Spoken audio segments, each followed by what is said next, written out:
Ça va, mes petits, c'est bon. On va préparer mes graines. La première chose que je fais pour qu'ils soient habitués à moi, c'est que je leur parle, comme vous voyez actuellement. Je mets la musique, la radio est de côté. Ils ont l'habitude d'être toujours venir à peu près à la même heure. L'habillement se fait toujours aussi à peu près pareil. Donc je reste toujours dans une couleur assez bleue et verte.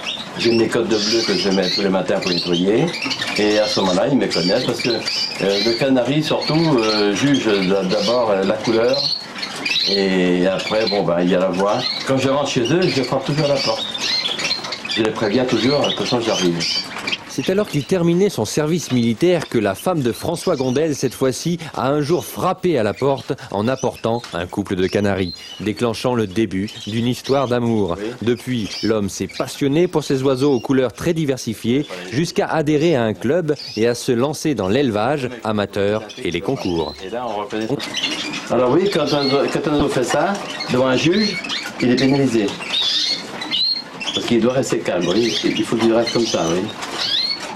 Alors ça veut dire quand l'oiseau se débat comme ça sans arrêt, parce que là, bon, il a peur, et il appelle ça, il papillonne, ça lui donne 2 points de pénalité.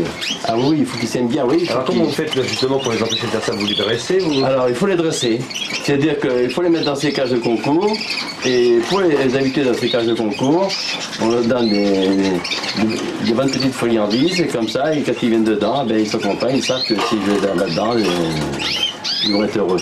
Ils restent longtemps, ils restent 3 jours, 4 jours, c'est tout. Hein.